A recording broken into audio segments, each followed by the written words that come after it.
صاحب بھی تھوڑی مہربانی کر کے حیا کر لے دین کا، بھی تھوڑا حیا کرے۔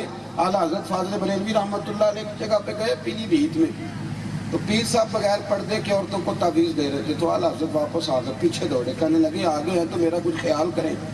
واپس جا رہے ہیں، آپ فرمانے لگے تو نبی پاک کی شریعت کا خیال نہیں کرتا، میں تیرا کیوں خیال کروں؟ میں تیرا کیوں خیال کروں؟ کہیں کھڑا ہونا پڑے گا آپ کو، میں چھوٹا آدمی ہوں، پر میں بینڈ باجے والی شادی کا نکاح پڑھنے نہیں جاتا، تو جاؤ کسی اور سے پڑھا لو۔ ہماری کو مجبوری ہے کہ ساری تباہی بھی ہماری آنکھوں کے سامنے دین کی اتاری جائے، مرد عورتوں کا اختلاط بھی ہو، تماشے بھی ہوں، اور پھر ہمیں بھی تم پابند کرو کہ یہاں تم بھی مور لگاؤ، جاؤ کہیں اور سے پڑھا لو۔ تھوڑا سا کسی جگہ کھڑے ہوں، مہربانی فرمائیں۔ کتنے لوگ ہوتے ہیں شادی کے موقع پہ، ددیال بھی ننیال بھی، پھوپھی کو منا لو، چچا کو منا لو، اس کے بغیر بیٹا کیسے بیایا جائے گا، سارے بڑے بوڑھے سب کو منانے کی بات کرتے ہیں۔ کبھی کسی نے یہ بھی کہا ہے غیر شرعی حرکت نہ کرنا، اللہ رسول اٹھ جائیں گے۔ سب کو منانے کی فکر ہے، صرف اللہ رسول کو نہیں۔ اور حاجی صاحب کو سارا پتہ ہوتا ہے، سارا پتہ ہوتا ہے حاجی صاحب کو کہ مہندی والے دن لڑکوں نے کیا گول کھلائے، پر وہ ہمارے دیہاتوں میں تو حاجی کہتا ہے میں ڈیرے دے سامنے نہیں پتا۔ کس کو دھوکہ دے رہے ہو؟ کس کو؟ دین کا صرف رسوم اور قیود کا نام ہے؟ مہربانی فرمائیں، دین عمل کے لیے آیا ہے۔ اور سنو، جب آپ نعرہ لگاتے ہیں نا تاجدار ختم نبوت زندہ، لگاتے ہو نا نعرہ، حضور آخری نبی ہے نا، ایک بات اور بھی ذہن میں رکھو، جب آپ نے کہا نا حضور آخری نبی ہے تو پھر پتہ ہے آپ کی ذمہ داری کتنی بڑھ جاتی ہے۔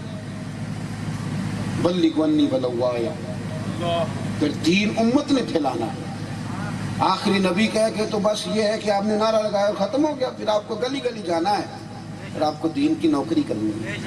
میں دوستوں سے کہتا ہوں کہ غوث پاک نے، خواجہ اجمیر نے، شیخ نقشبند نے، حضرت شیخ شہاب الدین نے، ان بزرگوں نے مزدوروں کی طرح دین کا کام کیا ہے۔ غوث پاک کو بھی حدیث آتی تھی کہ 70 عابد عبادت کرتے رہے اور عالم عشاء پڑھ کے سو جائے، فجر تک سویا رہے، درجہ پھر بھی عالم کا زیادہ، انہیں حدیث آتی تھی، لیکن وہ 40 سال مصلی میں بیٹھے رہے۔ حالانکہ ان سے بڑا عالم بھی ان کے زمانے میں 100 عالم اگر آ کے ان کے سامنے 100 احادیث کی سند بیان کرے اور راوی غلط پڑھ دے تو ان کو اللہ نے اتنا بڑا حفظہ دیا تھا کہ وہ 100 سند بھی بیان کرتے ہیں، راوی بھی درست کرتے ہیں، اتنے بڑے عالم تھے۔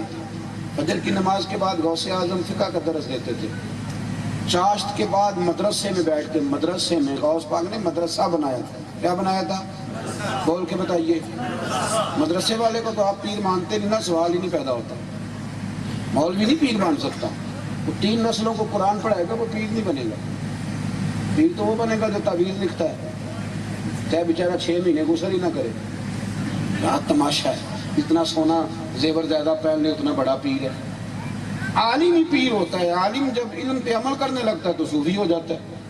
اتنا صحیح معاملہ ہے۔ فجر کے بعد غوث پاک فقہ کا درس دیتے، چاشت کے بعد یعنی 9-10 بجے مدرسے میں پڑھاتے، ظہر کے بعد حدیث پاک پڑھاتے، عصر کے بعد تفسیر قرآن بیان کرتے۔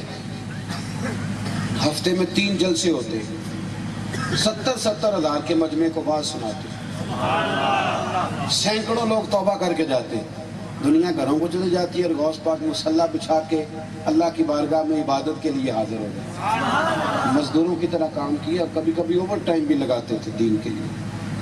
ہم نے تو نعرہ لگایا بھائی، پھر اس کے بعد موج کری، کچھ کر جاؤ۔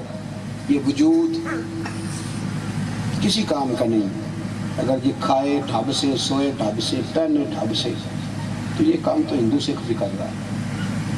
یہ تو ڈیزائننگ انگریز بھی بڑی شاندار کر رہا ہے۔ اس سے کچھ کام ہو، کچھ کر جاؤ، اپنا اپنا حصہ ڈالو۔ میں اکثر کہتا ہوں کہ اگر آپ مدرسہ نہیں چلا سکتے، مسجد میں نہیں جا سکتے، اتنی مہربانی کرو مدرسے کے بچوں کی حوصلہ افزائی کیا کرو۔ میں چندے کی بات بھی نہیں کرتا، میں کہتا ہوں قوم خالی کہنے لگ جائے نا پتر تیری بڑی بات ہے تو حافظ بن رہا ہے، اتنا کہنے لگ جائے نا تو میرے خیال میں دین کا بہت بڑا کام شروع ہو جائے گا۔ لیکن ہم اس طرف بھی جانے کو تیار نہیں ہوتے۔ 3 باتیں میری یاد رکھنا، بات ختم کرنے لگا ہوں۔ ایک تو دین پر بحث کریں گے وہ جن کا منصب ہے، کہیں ضرورت پڑے گی تو ہم نے بحث نہیں کرنی، ہم نے نہ جو ہمیں ملے گا ہم نے اس پر عمل کرنا۔ اور جب ذات رسالت کی باری آئے گی تو پھر ہم نے کھل کے پیار کرنا ہے اپنے نبی پاک، ہم نے اپنی روح کا رشتہ بنانا۔ اور تیسری بات، کچھ تھوڑا سا 2 لفظ بول کے صحیح پر اپنا دین میں حصہ ملاؤ، ایک شاباشی کے ذریعے سے۔ ساری ڈیوٹیاں صحیح ہو رہی ہیں، ساری، جو کام نہیں نہ صحیح ہو رہا وہ دعوت دین کا کام ہے۔